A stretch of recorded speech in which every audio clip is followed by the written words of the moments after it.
اعوذ باللہ من الشیطان الرجیم بسم اللہ الرحمن الرحیم۔ ہم علم صرف کے اندر ابواب پڑھ لیتے ثلاثی مزید فی کے، اور ان ابواب کے بعد اس کی ہم نے مشق کی، اور مشق کرنے کے بعد اس میں فائل کے سیکھے پڑھے، اور اس میں فائل کی قرآن پاک سے ہم نے مثالیں تلاش کی اور اس پہ صرفی تحقیق کی، اور الحمدللہ ہماری علم صرف 50 سے 60% ہو گئی ہے۔ اس کے بعد علم صرف کا آپ حصہ دوم کے لیں کہ تعلیلات شروع ہوتی ہے، جس کو ہم تصریف الافعال کہتے ہیں، اس کتاب کا نام ہے۔ اس میں ہم وہ ہفت اقسام پڑھیں گے جس کی ہم نے صرف تعریفات ہی پڑھی تھی اب تک، اور اب جو ہے ہم اس کو باقاعدہ قواعد اور قرآن پاک کی مثالوں سے پڑھیں گے۔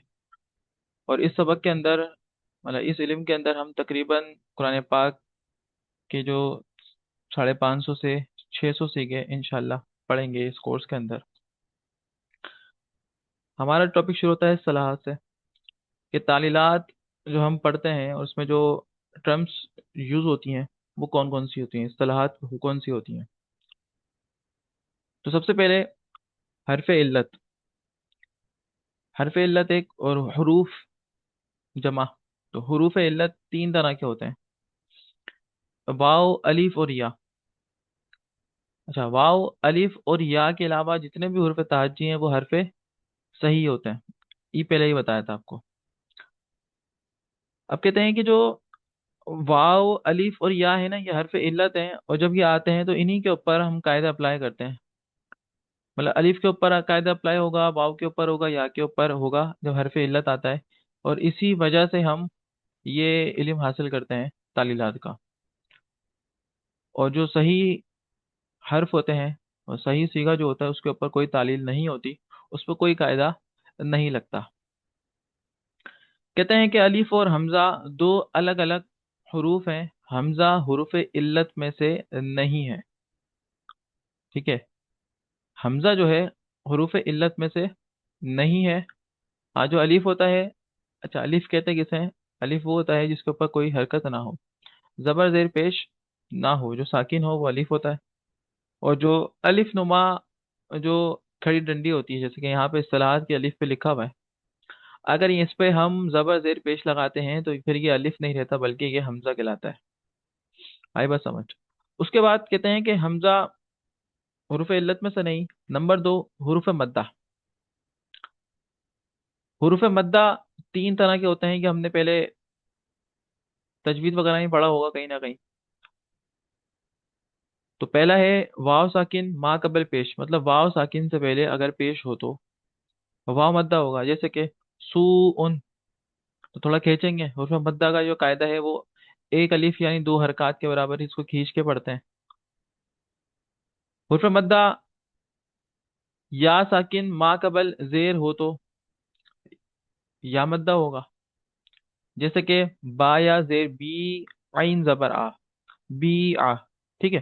نمبر 3، الف جو کہ ساکن ہی ہوتا ہے، ٹھیک ہے، اور ما قبل حمزہ زبر ہی ہوتا ہے۔ مطلب یہ کہنا ہے کا مطلب ان کا کہ جب الف آئے گا تو الف تو ویسے ہی ساکن ہوتا ہے، اور الف سے پہلے ہمیشہ زبر ہی آتا ہے اور ہمیشہ زبر ہی آئے گا، جیسے شاء۔ تو شاء جب دیکھیں گے تو یہ الف مدہ کا قاعدہ ہے، اور انہی کے اوپر ہم قاعدے اپلائی کرتے ہوئے جائیں گے۔ حروف مدہ تو ہیں ہی ہے، لیکن اس کے ساتھ ساتھ یہاں حرف علت واو ہے، یہاں حرف علت یا ہے، اور یہاں حرف علت الف ہے۔ آگے حمزہ بھی ہے، لیکن حمزہ کے ایک الگ قاعدے ہیں، ایک الگ کرائٹیریا اس کا، وہ بھی ہم پڑھیں گے ابھی۔ اب نمبر 3 پہ لکھا ہوا یا تصغیر۔ یا تصغیر اسم کے معنی میں کمی یا زیادتی پیدا کرنے کے لیے اسم کے دوسرے حرف کے بعد جو یا ساکن لگایا جاتا ہے اسے یا تصغیر کہتے ہیں، اور اس عمل کو تصغیر کہنا بھی کہتے ہیں، جیسے رجل آدمی۔ اور اگر اسی رجل کے جیم پر، اور جیم کلمے کے بعد مطلب وہ جو عین کلمہ ہے اس کے بعد یا کا اضافہ کر دیا جائے تو ہوگا چھوٹا آدمی، رجیل۔ नंबर 4 इस्तिलाहात इलाल, कहते हैं हुर्फ इल्लत में तब्दीली करना, यहाँ का वहाँ कर देना, आगे पीछे रद्द बदल करना, बदलना, तब्दीली करना। फिर कह रहे इब्दाल, एक हरफ को दूसरे हरफ से बदलना। मतलब एक कायदा होता है, वो कहता है कि भाई माँ कबल अगर कसरा आ जाए, ठीक है, हमजा लिखा हुआ था और हमजा से माँ कबल क्या आ गई, कसरा आ गई, तो कायदा ये कहता है, अभी मिसाल के लिए समझा रहा हूँ आपको, कायदा ये कहता है कि आप हमजा को या से बदल दें। वो जो हमजा है, अब जो या से बदला है, वो इब्दाल कहलाता है, उसको इब्दाल करना कहते हैं। कायदे के लिहाज से वो अलग इस्तिलाहात में जाएगा, लेकिन इसको अगर हम कहेंगे कि इसमें हुआ क्या, तो हम ये बोलेंगे कि इसमें इब्दाल हुआ है। नंबर 6 तखफीफ, हमजा में तब्दीली करना। अलिफ वाव और या में नहीं, बल्कि हमजा में जो तब्दीली होगी, अब वो हमजा या तो अलिफ से बदल जाएगा, या वो हजफ हो जाएगा, कुछ भी हो सकता है उस हमजा के साथ। वो महमुजुल फा, महमुजुल आइन, महमुजुल लाम, ये तीन तरह के जो हमजा होते हैं, जो हमजा फा कलमे में आए, जो हमजा आइन कलमे में आए, जो हमजा लाम कलमे में आए, वो जहां भी उसकी तब्दीली होगी वो तखफीफ कहलाएगी। नंबर 7 इदगाम करना, कह रहे हैं कि दो हम जिन्स हरूफ को मिलाकर तशदीद देना। जैसे कि आपको पिछले अभी हम क्लास में पढ़ लेते, तो पिछली क्लास में एक सीगा आया था तनज्जलु, तो असल वो सीगा था ततनज्जलु, ये सीगा था। उसमें मैंने आपको कहा था कि इसमें इदगाम हुआ, भाई दो हम जिन्स हरूफ थे, उसको हमने मिलाकर मिलाया है, और किसी को कभी मिलाया जाता है और किसी को कभी खत्म किया जाता है।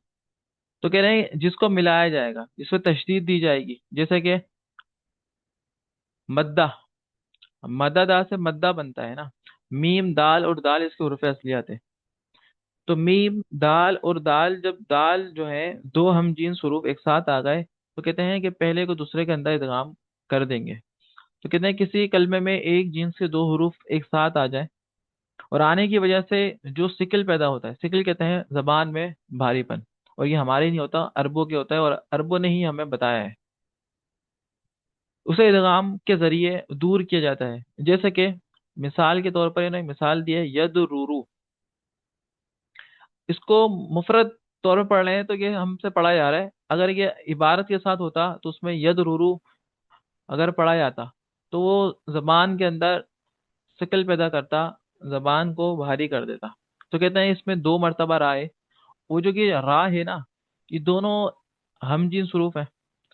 तो कहते हैं कि एक रा का दूसरे में इदगाम करके तशदीद देना इदगाम कहलाता है, और यद रुरू से बनेगा यदुर्रु। ये बनता कैसे है, इंशाल्लाह इसको आगे के डिस्कस करेंगे।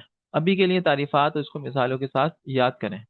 नंबर 8 हजफ करना, किसे कहते हैं, कह रहे हैं कलमे से किसी हर्फ को गिराना, खत्म करना, ये हजफ कहलाता है। जैसे कि कायदा है नाकिस का, नाकिस याई का, तो उसमें क्या होता है कि या को गिरा दिया जाता है, अक्सर खत्म कर दिया जाता है, तो उसको हजफ करना कहते हैं। नंबर 9 इसकान, किसी हर्फ से हरकत हटाकर उसे साकिन करना।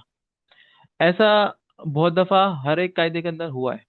इसकान जो है कि माँ कबल हरफ सही हो और वो साकिन हो, तो हरफ इल्लत की जो हरकत है वो माँ कबल को देकर हरफ इल्लत को साकिन करना वाजिब हो जाता है। कहीं जायज के कायदे हैं तो कहीं वाजिब के। तो ये आपको मैं मिसालों के साथ समझाता हुआ आगे जा रहा हूँ। यहाँ हमारी जो इस्तिलाहात हैं खत्म हुई।